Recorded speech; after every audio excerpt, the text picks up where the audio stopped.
former Brexit Secretary David Davis and the chair of the Labour Party, Anneliese Dodds. The lines are already open, as you might imagine. We've got lots of questions coming in, but we'd love some more too. 0345 6060 973 is the number to call, and you can watch us on the LBC website at lbc.co.uk, on the Facebook page, the Twitter feed and our YouTube channel as well. So let's crack on. Call 0345 6060 973. Tweet at LBC. Text 84850. Cross question with Iain Dale. This is LBC. I suppose I should say that our questions generally are news-based on what's going on in the day's news, and that's absolutely fine. But if you want to ask a question about an ethical issue, a moral issue, anything you like, frankly, do give us a call, 0345 6060 973. Right, let's go to Ben in Haringey, who has our first question. Hi, Ben, what would you like to ask? I'd like to ask the panel, do they think they should put care into the hands of local authorities again? In my opinion, I worked in the 80s and I also worked recently in care, and I've seen all the differences right through since the 80s. What do they think? Should they put it in the hands of local authorities, where, in my opinion, it was done properly? Because it's a sort of hybrid system at the moment, isn't it? You've got some care homes are run by local authorities, others by private contractors. Anneliese Dodds, let's start with you. Well, I think Ben raises a very important issue, and of course, in all the hullabaloo that's been made around the reforms to social care, there's no clarity actually about the future of how the system's going to be organised. I mean, as Ben says, in the past you had a more uniform system. Actually, now you've got that patchwork, no clarity from the government about whether the funding that goes to local authorities is going to be increased or not. In fact, we don't even know when this whole package is really going to be switched on for social care, how much of it's going to be going into the NHS. So we were promised a plan, a proper plan from the Prime Minister for social care. He said it was ready after the last election. We don't have a plan. All we've got is an indication of some additional money going in, but no indication of how the system will really be reformed for the future. Is it still Labour Party policy to have a national care service? Well, we do need to see that national system so we don't have the patchwork of provision that we have up and down the country, where you've got some people receiving care in some circumstances, others not. We can't continue with a situation where also we've got a number of providers really teetering on the brink of bankruptcy. You know, we've seen what's happened actually when some of them haven't been able to continue to provide that service for the people that they're there to care for. So this system is not working. We do need to have a national system. That's not what we got from Boris Johnson, I'm afraid, this week. David Davis, I don't think you supported the government in the vote tonight. Do you think one solution would be, as Ben says, to return a lot of the functions to local authorities? Not particularly. I mean, I've seen care homes, obviously the constituency MP, you see lots of care homes. I've seen good ones that are in private sector, funded, of course, publicly, but still in the private sector, and not so good ones, and the same in the state sector over time. So I don't think that's the answer. I think, you know, I would like to see a much tougher inspectorate of care, keep the standards up. That's worth doing. But a little like Anneliese, I actually think we also need a bit more detail as to how this new system will work. I mean, I didn't like the proposal. I wanted an insurance-based proposal so that people didn't have to meet their costs of care no matter what their assets were. I take the view, look, if tomorrow, I'm sort of in this category, you know, I'm old enough to be in this category. If tomorrow I got cancer and it was a long-running problem, the National Health Service would meet all my costs, you know, in terms of being treated. If I get Alzheimer's or dementia of some sort, I've got to pay for myself. That's not how the NHS was designed. It was set up to be free at the point of delivery. Let's make it that, and that would need an insurance system. But isn't it strange that the government has set out all the money that they're going to spend, admittedly most of it seems to be on NHS catch-up rather than on social care. They've come up with the money, they've said how they're going to raise it, but I'm still very unclear about the level of reform that's going to be introduced. I had the Social Care Minister, Helen Whately, on earlier. I was none the wiser after the interview than I was at the beginning. Well, I mean, first thing to say, it's not going to happen for a couple of years. That's the first thing to say. Now, one of the things I didn't quite understand about the financing was, here we have this national insurance levy, which, as far as I understand, all of which is going to go to the National Health Service to bring down the backlogs and the delays, right, for next year and the year after. And then what's going to happen after that? We're going to take it back? That's not going to happen. So there's going to have to be a new funding round in the budget after next, I think. So that's the way I think it will work. But there's been a lot. This is such a complex change in such short order. One of the reasons I didn't vote either way on it was because I wasn't 100% sure on what the actual policy was in detail and what the consequences of the policy were. And I don't think anybody in the House was, to be frank. Paul Mason, the Labour Party policy of a national care service, it sounds good. Everyone loves the NHS. They could learn to love, I suppose, a national care service. But is it as simple as saying, well, local authority good, private sector bad? No, I don't think. And Ben asks the question, should we effectively abolish the private care home sector and bring everything back in-house? I don't believe we should, because it's not like, I mean, private medicine is a sort of icing on the cake on top of a very good, free, provided, world-class NHS. But unfortunately, over time, the private provision of social care, above all care homes, but also in-home care, which my family has experienced both, is the essential. Now, Anneliese points out that this sector is constantly teetering on the edge of bankruptcy. We don't know whether it would survive a root and branch reform that actually placed a lot more money into the system, because at the moment it seems to not particularly survive a situation where there is a kind of preference for private. So rather than bring a load of very good, very decent, and sometimes absolutely brilliant, as you say, David, private care homes into public ownership, I would rather see us revert to the principle, and it's interesting that we agree here, of free service at the point of use, at least for personal care. You know, you may have to pay for your food and board and lodgings in the home, but the care aspect should be free. That'll cost a heck of a lot more to do. But I think we should make that investment because the scale of it. They are doing it in Scotland, if I'm not wrong. Yeah, well, they're trying to. But look, the scale of it. If I get a bad shoulder and I need private, a private physio, it's of a scale that I can afford, a reasonably well paid person. Nobody can look at the sum £83,000 and think, well, that's doable, unless you're one of Prince Charles's mates with the sort of buying your way into British citizenship. But apart from that, so the scale of it and the randomness with which it hits us, dementia, stroke, falling off a cliff in a climbing accident. It's random. You're talking about me again. I'm talking about one of my very good friends who spent his life in care because of that. And it's random. So we should recognise that as a society we need care free at the point of use. And then let's have a discussion. The right will naturally suggest insurance systems. The left would suggest bring it out of taxation. But I think if we converged on that rather than this bodge job, which is actually... it's unfair to the people paying the national insurance. It's unfair to, it's still unfair to people whose homes aren't worth $83,000, and there's plenty of elderly people in the north of England who do not have that amount of wealth. And it doesn't solve the problem that the current system of what we do in the care sector just is really constantly in crisis. David Starkey, answer Ben's question, but also, haven't we got the worst of all worlds here, where the government's thrown a huge amount of money at social care and the NHS here, but there doesn't seem to be a coherent strategy of what they're going to do to reform the system to make sure that it's spent wisely? Well, let's answer Ben's question first. Throwing it back to local authorities would be catastrophic for the simple reason that local authorities have no real independent source of income. What the system needs are huge amounts more money. Let's just face it, that's the essential central fact. The second fact is one that reflects possibly very badly on us as a people.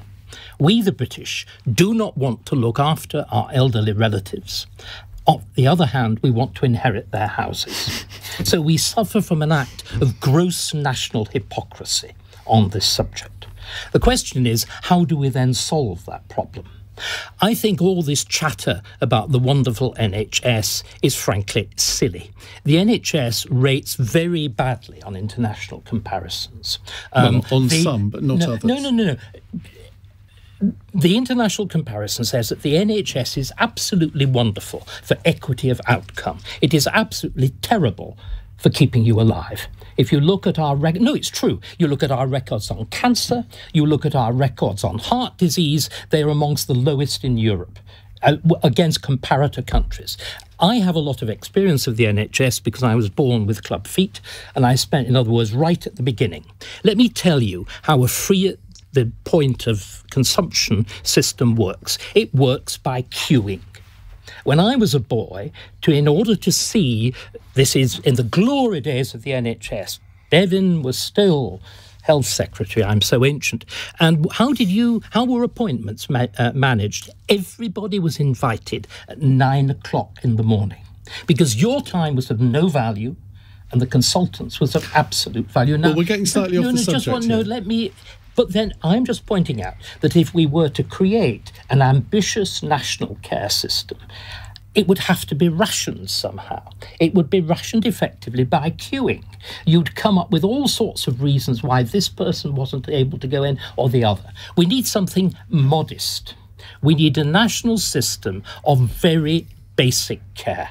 The NHS is rapidly becoming a system of basic health care. Everybody who can tops it up some way or another for the various kinds of elective surgery. Nobody who can possibly afford it waits 3 years for a cataract operation, 2 years for a knee operation, and these things are all going to get bigger. For social care, we need the same. A very basic service that will be provided by the taxpayer out of general taxation, to be topped up by individuals either out of their own resources or out of insurance. That's the only way it could possibly work. Isn't one of the main challenges, and whoever wants to comment on this, please do, isn't one of the main challenges to stop a system just paying carers a minimum wage? Because I'm sure that if any of us were wanted to be cared for, we would want people to be paid proportionately.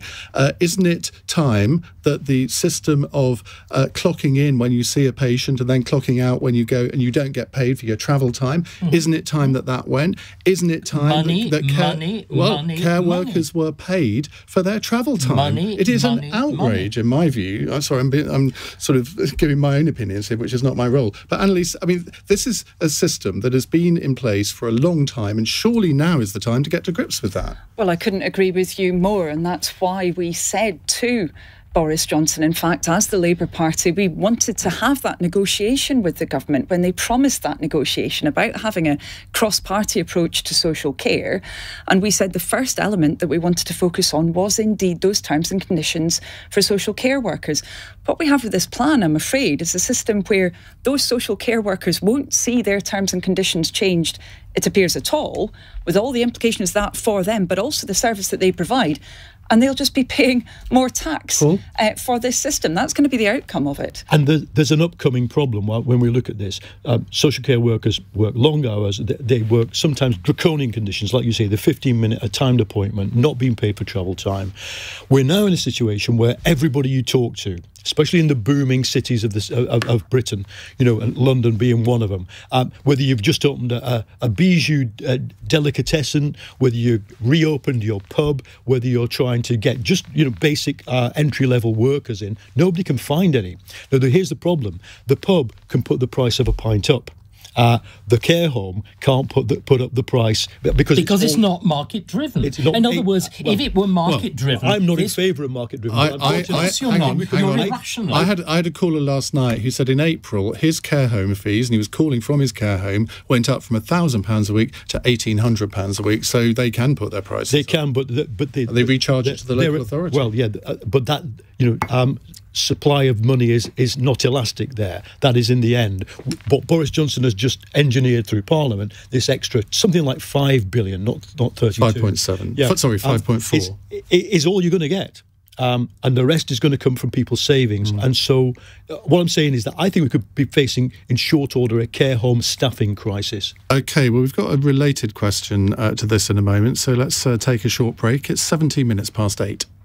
This is LBC. This is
Cross Question with Iain Dale on LBC.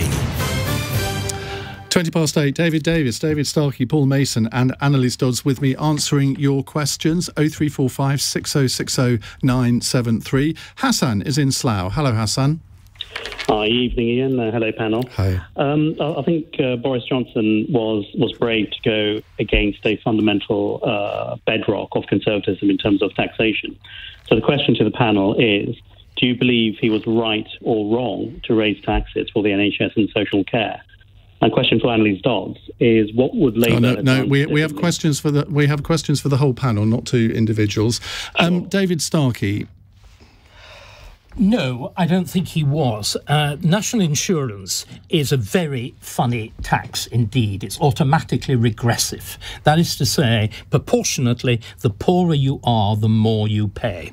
It's also age discriminatory that rich pensioners like me don't pay it, though we'll be made to pay a tiny, tiny amount at 1.5% or whatever it is. 1.25. In other words, if you're going to fund this by tax, and I think most people here would want to, this is the worst possible way of Well, the doing IFS disagree with you. They say it's actually quite progressive, the way they've done it.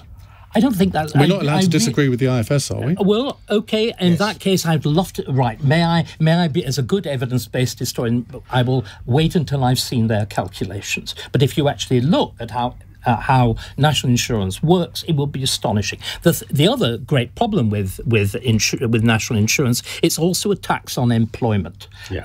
It is paid by employers, so it will automatically, because employers actually don't pay additional costs, they simply pass them on to the consumer. So it is underhand, it is discriminatory, and it is regressive. In other words, there are good tax increases and bad ones. This is about the worst way that you can do it. That's the starting point.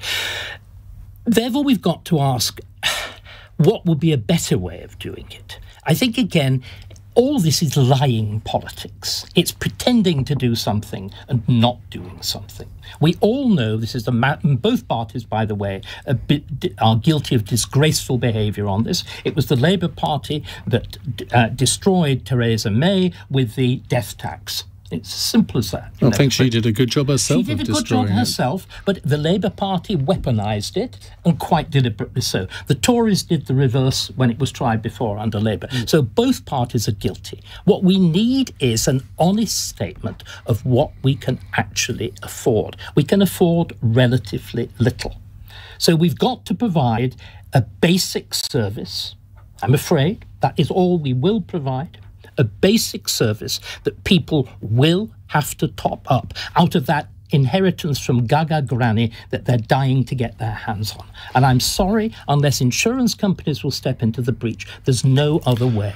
Everything else is fantasy. Paul Mason, I suspect you agreed with quite a lot of the first bit of that, if not the latter bit. Yes, but I think we've crossed a threshold today, and the latest threshold crossing by Johnson, fairly decisive. You know, they've raised the income tax take, they've raised corporation tax quite substantially. Their promises to do that, and know this: it is a recognition that the days when you could argue, you know, we need to slash taxes because taxes kill entrepreneurship, and only the small state the small state sets us free. That you could see through the small number of Conservative MPs who actually rebelled tonight. You know, they were the people who still believe that. I would conclude on the evidence-based observations that the mainstream of the Tory party is now pretty convinced that you need to raise taxes in order to pay for current spending.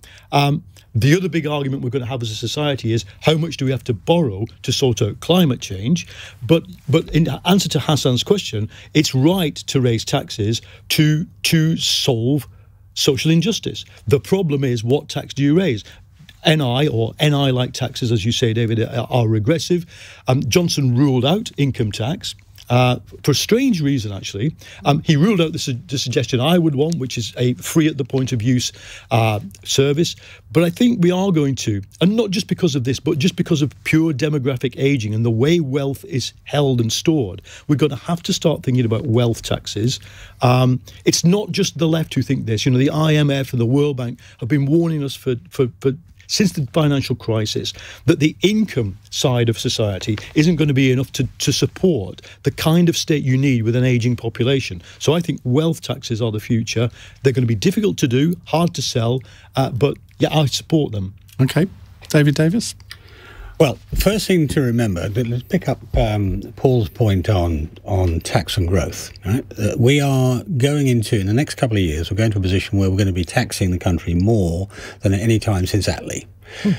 Because we have a public debt greater than that of the Second World War. The public, it's not just it is as simple as that. It isn't just the public debt. David, it's current expenditure as well. Can we just get this straight? We have a public debt which we've incurred thanks to the idiocy of the way we chose to deal with this rather minor disease called COVID, which is on the same scale as the debt that we incurred to defeat Hitler.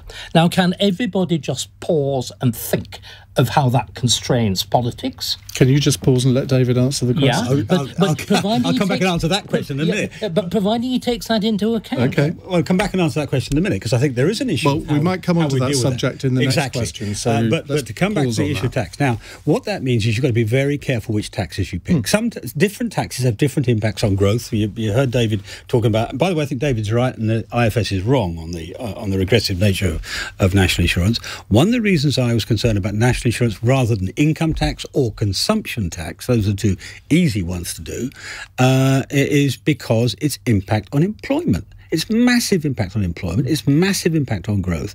And if you have a tax which pulls in the cash in the short term but damages growth, that's not good for the health service in the long term. That's not good for public service. So that was my primary concern about national insurance. National insurance is good politics and bad policy, because the public at large quite like the idea of national insurance going up, because they think that the old confidence trick, frankly, 100-year-old confidence trick, this just goes to the NHS. No, it doesn't. It's another form of taxation. So the answer to your question, we had to increase some taxes if we're going to deal with social care and deal with the backlog in the NHS, but this was the wrong one to do.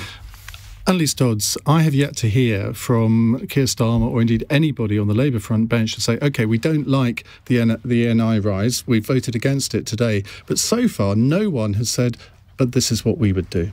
Well, with respect, we have said that a number of times, and we've said that instead of having this situation where I think everyone on this entire panel has agreed that ultimately is promoting a form of taxation that in these circumstances is not going to be progressive. Instead, we would focus on those with the broadest shoulders. You know, if the government had come to us and said, let's batten out an agreement around this, we would have said, as indeed Keir has said himself, you know, why aren't they looking at that wealth that's based in property, for example, stocks and shares, etc. I think probably they have introduced an extra tax on dividends. If I can just say, however, on that's raising, what, about a 20th of the cost of this? The other 19/20ths of it are going to be coming from working people. Give me some specifics. Would you put up the 40% income tax rate, the 45% income tax rate? What would you do? What specifically would you do? Well, as I mentioned, we would focus on those with the broadest shoulders. We would have had that negotiation. I don't want airy-fairy focus on those with broader shoulders. I want specific measures. I don't think it's airy-fairy. And if we'd been able to have that discussion with government for a proper plan, then we could have had this set out. For example, Resolution Foundation. You've had 10 years to come up with a plan. Well, we actually entered the last crisis with social care on its knees to an even greater.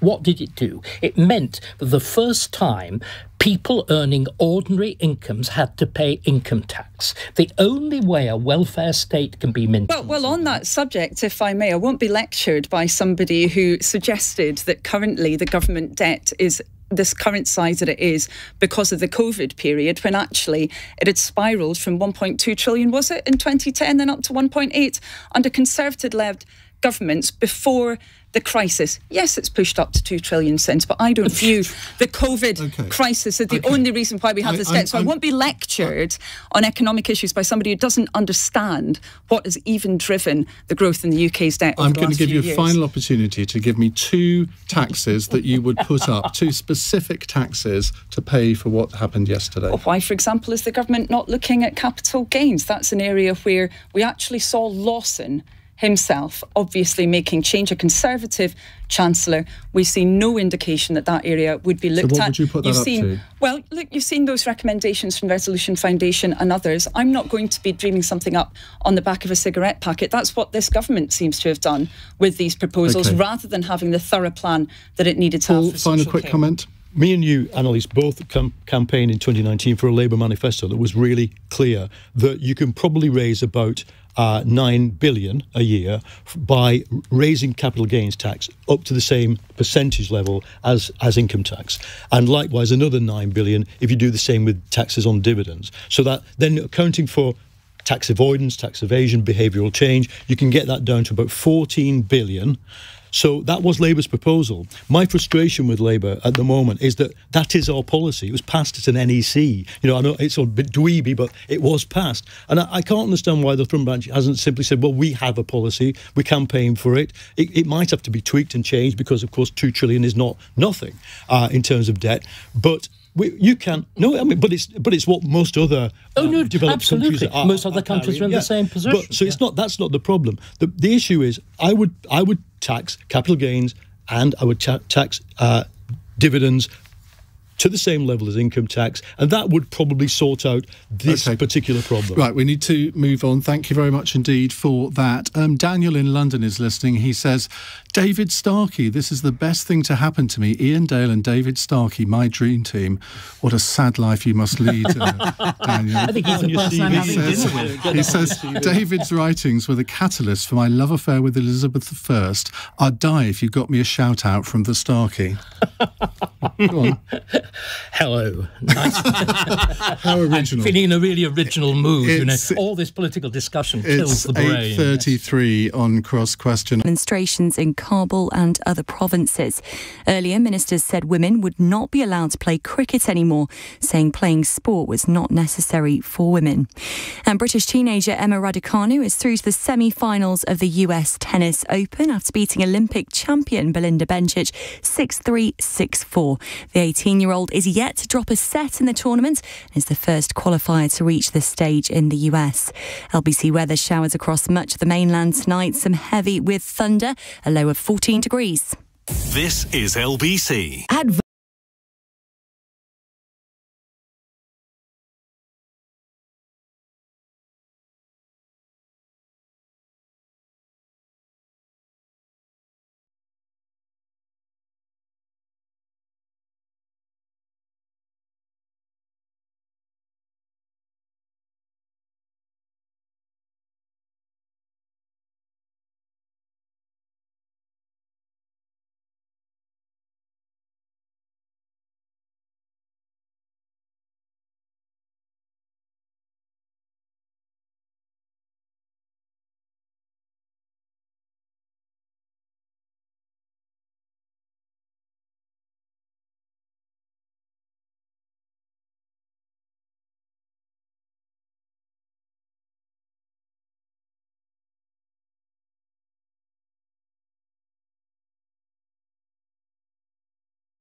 Britain's conversation. Cross Question with Iain Dale. Tweet at LBC.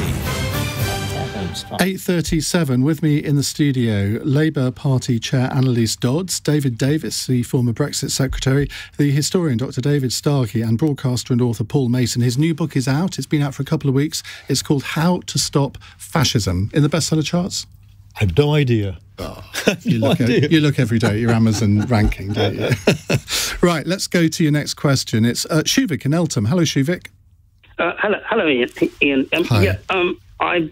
I'd like to ask. I've been watching the news and following the news, with the, particularly from Afghanistan, with the tragedy of Afghanistan and the Taliban, unfortunately now almost in control of the country, but not completely. So I'd like to ask the panel what they think British policy on Afghanistan should be from now on.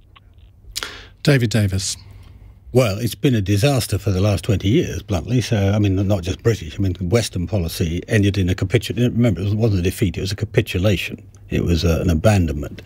What we have to do now is somehow to get the Americans and the other allies to cooperate on a firm policy with respect to Afghanistan, to make it obey human rights, treat its women properly, allow people to leave. All tough things to do. What planet were you born on? No, let him. You can come back in a minute. All of which is going to be difficult to do. The Taliban government want to maintain some relationship with the rest of the world. Well, let's make them pay a price for it. It would be difficult, but we've got to try. But how do you do that when you've got China and Russia waiting in the wings to effectively be their new best friends? Well, I don't think they are, frankly. I mean, they'd like to be, but China's got its own issues with Muslim minorities, and not least that the Taliban are apparently training Uyghurs in is it Eastern Afghanistan. Eastern Afghanistan, Western China, Western Xinjiang. But so it's not quite as simple as that. Everybody thinks, this is a Chinese victory or a Russian. No, it's not. And we just got to put pressure on them. It's going to involve trade. It's going to involve Pakistan in particular and the other stans around them. It's going to be a lot of work. It's not going to be easy, but we have to try. Anneliese. Well, we really do need to see that engagement with the other regional powers that is so critical, and we obviously didn't see it before that withdrawal.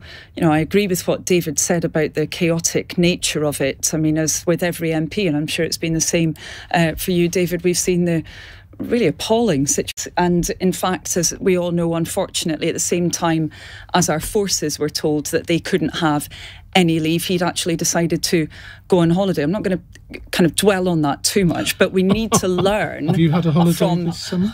I've actually done quite a lot in different parts of the country. So I stayed in the UK, didn't go outside the UK. But the point is, it's not about that individual. It's about the lack of strategy and engagement with those neighbouring countries. Actually, for the last few years, that needs to change because, quite frankly, we have now a very, very severe security situation in Afghanistan, as well as obviously the impact on so many people. Can I come back in? Briefly? Yeah, because it doesn't start with lack of engagement. It starts with the nature of the regime we were supporting in Afghanistan for 20 years. I went out there in 2009. I interviewed everybody from the head of the security service to the Taliban. And what you saw on the ground was a corrupt state not delivering justice or support or rule of law to its own rural farmers. Most of Afghanistan were rural farmers, and they were being given a really raw deal off the back of our support, and that's why it collapsed. It was a Potemkin village. The entire intervention was imaginary and foolish. The consequences of it, as Anneliese said, for individuals are tragic, and the whole thing is a shame to us and to the West. But what we've got to do is to talk realism. Anneliese was saying we need to get regional powers on side. The Taliban's best friend is the great regional power of Pakistan. The entire situation has been powered from there. Does the fact that the Rab went on holiday for 3 days or 4 make a blind bit of difference when you actually get Imran Khan, who used to be quite a civilised person, effectively welcoming an emirate in Pakistan? But the point is, We've got to go back to Blair, the catastrophe of liberal interventionism. We've got to go back to the disaster of... just 1 second. You say that, but liberal interventionism actually worked in some places, like Kosovo, like Sierra Leone. You can't just say blindly say it didn't work anywhere. Sorry, you're wrong, Ian. In Kosovo, it works, A, because it's very small, and B, because it's effectively become a colony of the EU. So if we want to start having new colonies... No, let's get this right. This is what you would have to do in Afghanistan. No, just 1 second. Let me continue, because I'm going to put forward a different view from everybody else, and it would make the discussion much more interesting if I'm allowed to do so. We'll judge that in a second. The whole notion of international rights, of universal human rights, is a nonsense and a fiction. Rights only exist when there is a power to enforce them. The whole idea that we had a rules-based international system depended on there being a policeman. That policeman, from the end of the Second World War and the foundation of the United Nations, was America. America has said it doesn't want to be policemen anymore. So I'm afraid all you well-minded people, you people who believe in women's rights, gay rights, which affect me and whatever, you've just got to recognise the fact there will be no more muscle behind things like Afghanistan. There will be no more muscle behind campaigns for universal human rights. They were always a fiction. Afghanistan as a failure has exposed the fact they were a fiction. We might as well admit the fact. Let's bring in Paul. And of course, anybody with an ounce of historical knowledge will recognise that your view on international human rights is pretty tangent and close to those of the Nazi ideologist Carl Schmitt, that right is might, that universality... No, I said that law needs a law enforcer. And therefore, we need to be able to separate the issue of universal rights, human rights, and the enforcement of them from liberal interventionism. I opposed the Afghanistan intervention. I thought I would have accepted an anti-terror, a counter-terror operation against Al-Qaeda. Well, that's what it was initially, wasn't it? Well, no, it wasn't. The Americans may have thought they were doing that, but Tony Blair said, no, it's nation building. It was wrong. It was catastrophic. In the light of the fact that Paul, to be fair, stage one was counter-terror. That's the 2001-2 intervention. Absolutely. But if it stopped there, it'd been different. Yes. But it was pre-advertised that they were not going to stop there. Working in the BBC at the time, it was sold to the people who were expert, like yourself, on the region, on military affairs, that this would be this would be Kosovo and Sierra Leone on steroids. Okay, it didn't work. What do we do now? We had to start by recognising that we, as a country, have suffered a strategic defeat.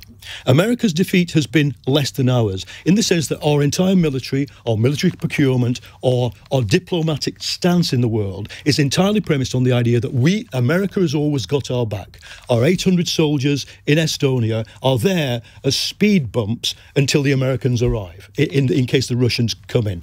Now, I think we have to step back from that, reluctantly, because I'm as a left-wing person, unusual as being a staunch supporter of NATO and the NATO alliance. But I think it would be now prudent for Britain to start looking for allies, diplomatic allies, and military partners in Europe, because what this has shown is that America's big problem is the far right storming its own legislature. That's America's problem. Its problem does not begin in Afghanistan. Incidentally, the same far right cheering the Taliban victory. So fragile is American democratic culture. So let's forget the region itself is a sideshow compared to the big conflict, the big threat that stands in front of us in Eastern Europe. Well, we could do a whole hour on this, and I might well do that at some point, but we want to move on in a moment. It's 8:46. This is LBC.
Cross Question with Iain Dale on LBC. Call 0345 6060 973.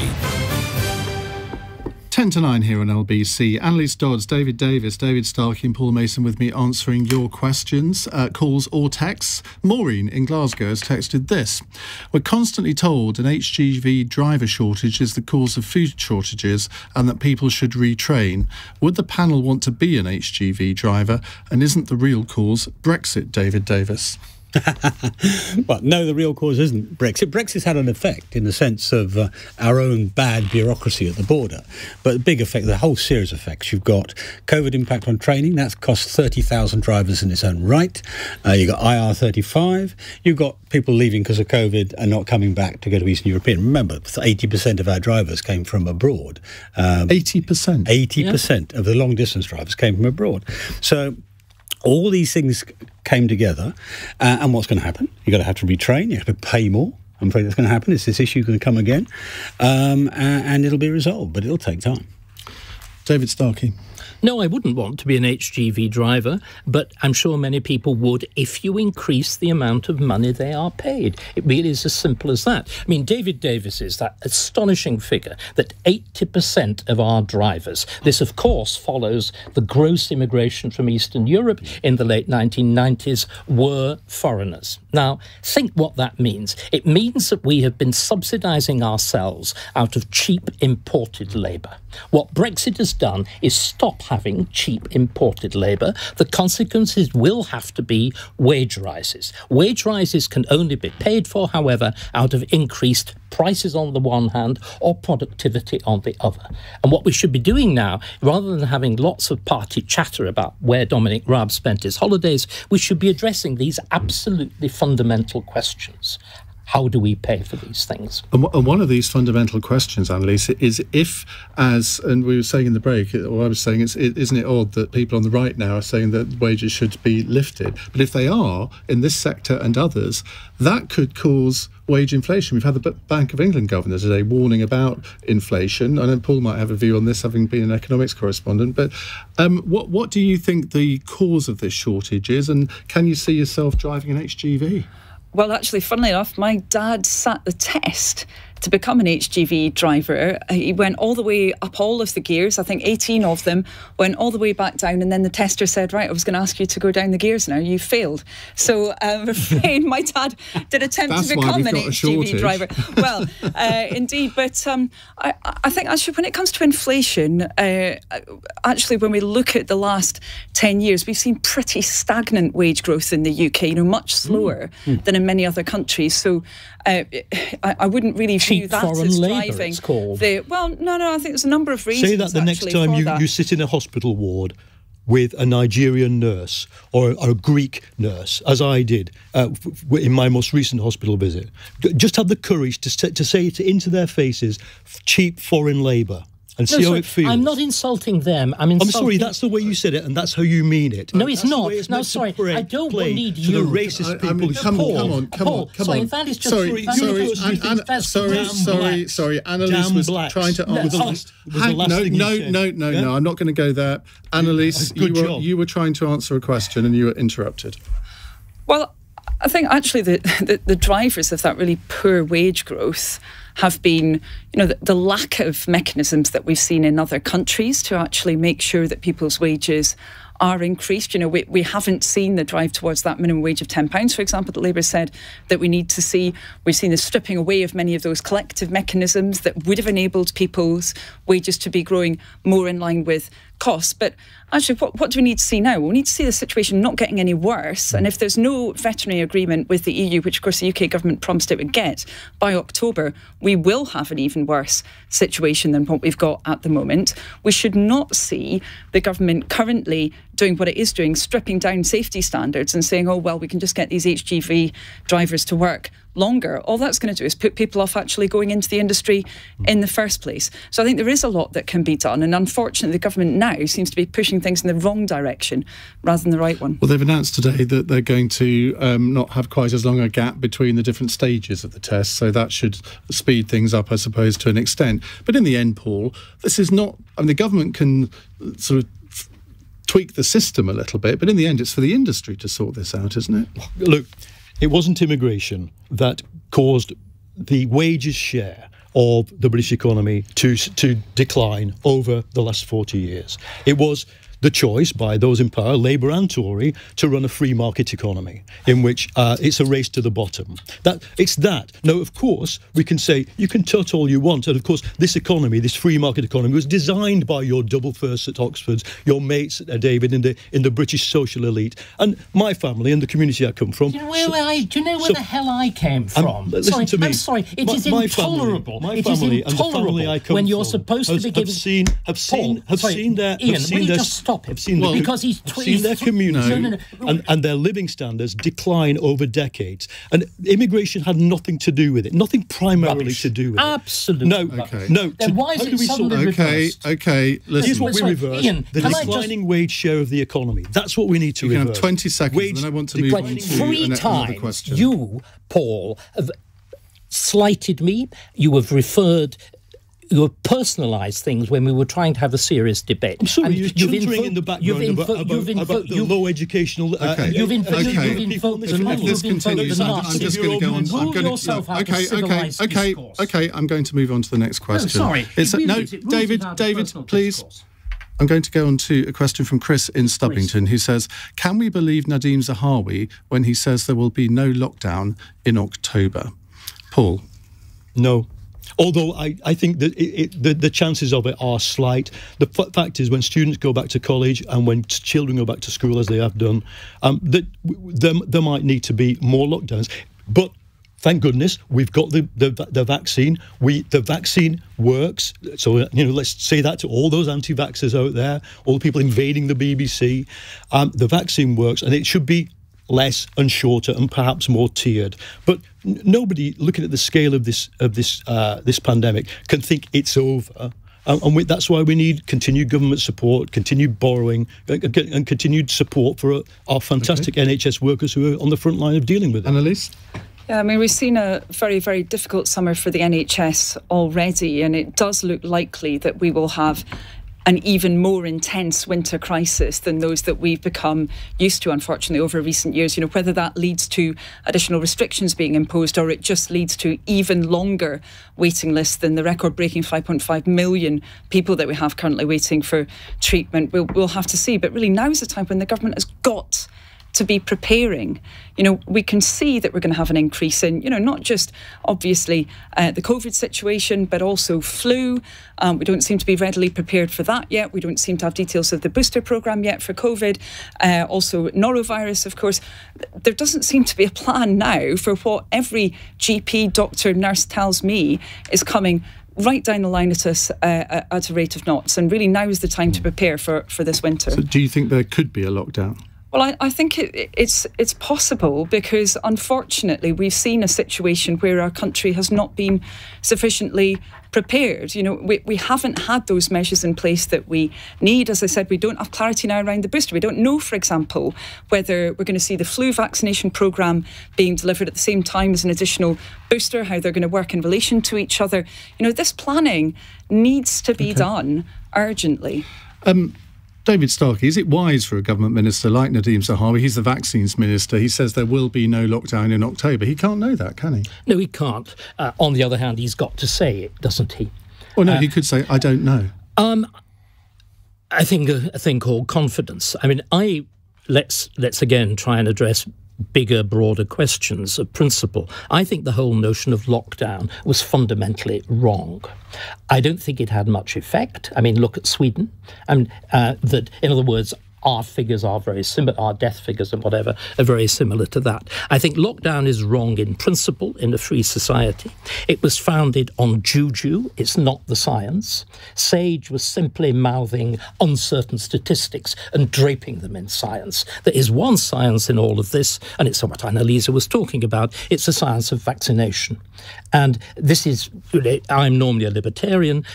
I look at anti-vaxxers and frankly I would rather like, and of course Paul will say my usual violence, I would rather like to shoot them. I got polio before the Salk vaccine was invented. I know the difference that made. Please follow real science and get vaccinated. Everybody get vaccinated now. David, Nadhim Zahawi, I mean, I think most people would say, even if they're political opponents, he's kind of had a good war, but was he wise to say this? He's a pretty good minister. David's right. He has to say that. But look, let's pick up on what Paul said. Paul's right. The vaccine programme has been successful, but we must know what it does and what it doesn't do. 90% reduction, or more than 90% reduction in hospitalisations, more than 90% reduction in deaths, but only 50% reduction in infections. And the government's got to start thinking very clearly, what's it measuring? Is it death rates? Is it hospital pressure? Or is it infections? It keeps worrying about infections. At some point, it's got to transition to the other measure. I think we'll get through without a lockdown this year, and I think we'll do it because we continue with the vaccination programme. I agree with Anneliese, actually, that we need to press on with the joint vaccines, the flu.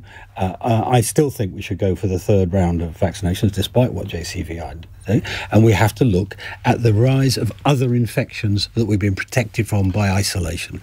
All of those things, well managed, will get us through without lockdown. We're going slightly over our time, but I'm sure people will indulge us because I want to do this final fun text for the end. Andy in Falkirk. Emma Raducanu has made it through to the semi-final of the US Tennis Open without dropping a set. What was your greatest achievement when you were 18? Careful, David. David Davis. Not falling off a mountain and breaking my leg, as Paul was talking about before. Okay, Paul. I was a concert trombonist, and Were you really? I learned something about you. Knew about you every day. And playing sort of top level orchestral music at that age. I was very proud of myself. But nothing compared to a 17-year-old storming through without dropping a set. I mean, we should have had the whole programme about Raducanu. It's the most I would happily do. I would have been completely silent. Well, now I know. You have a juju. Paul, Robbie, my producer, wants you to bring your trombone in next time. So was, not is. I do not play it anymore. Yeah, I was a clarinetist. Anneliese. Goodness me. I mean, that kind of achievement and perfection for a teenager is extraordinary, isn't it? I'm trying to think, what did I achieve when I was 18? I feel like I was still growing up then and finding my way in the world, frankly. And I always try and say that, actually, to youngsters who say, what's the plan, for getting to be a politician or whatever? And I say, look, just don't feel like you've got to have a plan at your age. Do what feels right. I think that's important. So I did quite a lot of what felt right without giving too much away. Elaborate. We want to hear. I'm ending it there. Softened you up over 60 minutes. Now, I say this with some trepidation. David Starkey. What was my greatest achievement? At 18, I remember two of them vividly. Oh, God. The first, they're completely decent. You'll be disappointed to hear. The first was I won an open scholarship to Cambridge from my little rural grammar school and my council house. And my formerly 4 years unemployed father, who, because he was so poor, had to have all his teeth removed without anaesthetic because he couldn't afford for it. So for me, that move to Cambridge was transformative. And I've never forgotten either where I came from or where I've gone to. We've only got time for one, I'm afraid. I'm being told in my ear. And then you want me to shut up? Keep going. My last one, I played Becket in Murder in the Cathedral. And at the end of it, and this is the little touch of naughtiness, my clever history master said to me, David, don't get ideas. You've been a very good, bad cardinal. OK, well, I think we've escaped quite luckily there. Thank you very much indeed to our panel, David Davis, David Starkey, Anneliese Dodds and Paul Mason. Coming up in a moment, we're going to get your reaction to the news that Cressida Dick is apparently going to get another 2 years as Metropolitan Police Commissioner. Do you think that's the right decision for Priti Patel and Sadiq Khan to have made? It's 9:04. On your radio, on Global Player and Play LBC. leading Britain's conversation. This is LBC. From Global's newsroom, MPs have backed Boris Johnson's plans to raise national insurance to pay for health and social care